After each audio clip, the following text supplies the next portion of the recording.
Assalamualaikum warahmatullahi wabarakatuh. Sampurasun warga Jawa Barat.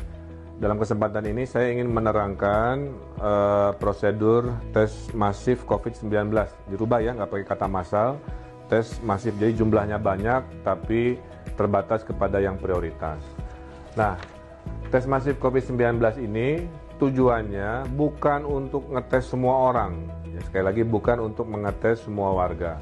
Tujuannya adalah mencari peta persebaran COVID-19 dari mereka-mereka yang dicurigai dan radius ya mereka di mana.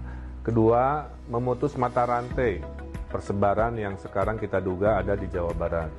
Tiga, tadi tidak untuk semua orang. Keempatnya adalah setelah itu ketahuan ada tindakan lanjutan medis. Jadi ini kira-kira ya. Jadi bukan semuanya, bukan sifatnya sensus dan lain sebagainya. Kalau kita lihat peta Jawa Barat, dari 59 hari ini yang mayoritas ada di Bodebek ya, menandakan pengetesan akan lebih banyak di zona Bogor-Bogor, Depok, Bekasi-Bekasi. Kemudian masih berikut paling banyak di Bandung Raya sesuai jumlah positif COVID-nya, yaitu Kota Bandung, Kabupaten Bandung, KBB, Cimahi, Sumedang, dan seterusnya. Nah, yang kita lakukan ini mengikuti model Korea Selatan yang dianggap paling baik. Ini dipilih Pak Presiden. Tidak ada yang namanya lockdown, ya, tapi dimasifkan tesnya. Itu Korea Selatan. Bedanya orang Korea, si opa-opanya, ahjusinya, disiplin, kira-kira begitu. Ini harus jadi tantangan kita di Jawa Barat. Nah, kalau di Korea Selatan, kita lakukan juga sama, yaitu multi opsi, ya. Opsi pertama door to door ada, kita juga. Opsi kedua dites di rumah sakit masifnya ada. Opsi ketiga drive thru. Nah, ini yang mungkin akan diterangkan lebih lanjut. Kalau kita berkaca pada Korea Selatan, yang dites itu hanya 300.000 dari 51 juta penduduk. Jadi tes masif Korea Selatan yang terbaik menurut WHO mengetesnya hanya 300.000 dari 51 juta. Totalnya hanya 0,6%. Kesimpulannya, tidak untuk semua warga, ya, tapi untuk menyampling, uji petik, mencari peta persebaran. Siapakah yang boleh ikut? Ada 3 kriteria, A, B, C. A, yang resiko paling tinggi siapa?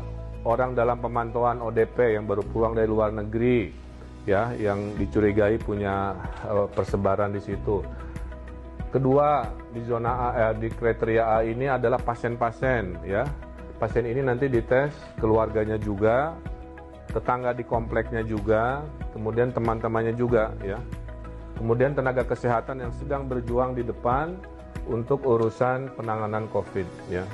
Nah, ini akan dites menggunakan door to door dan di rumah sakit. Jadi ini nggak drive thru. Kemudian B, nah, kategori B, jika Anda adalah tenaga kesehatan umum di puskesmas, di klinik, jika Anda profesinya interaksi sosialnya sangat tinggi massal, ya. Misalkan Babinsa bertemu warga banyak, Babin-Kaptimas Polri bertemu warga banyak, kemudian pedagang pasar tradisional yang interaksinya banyak, para ulama yang interaksi bersama warganya banyak dan umatnya, para pejabat publik yang berinteraksi dengan warganya banyak, petugas bandara yang bertemu dengan orang banyak, imigrasi. Inilah masuk kategori B yang akan menggunakan drive-thru. Terakhir, jika Anda warga Jawa Barat yang ada gejala-gejala, nggak enak badan, sakit-sakit, dan butuh keyakinan, maka Anda masuk kategori C yang bisa dites. A, door to door cek rumah sakit, ya diceknya. B dan C tadi kategorinya drive thru. Drive thru juga nggak boleh datang sendiri. Daftarnya online via apps Picobar. Setelah daftar online, ada proses verifikasi, wawancara, keluarlah surat jadwal kapan datang.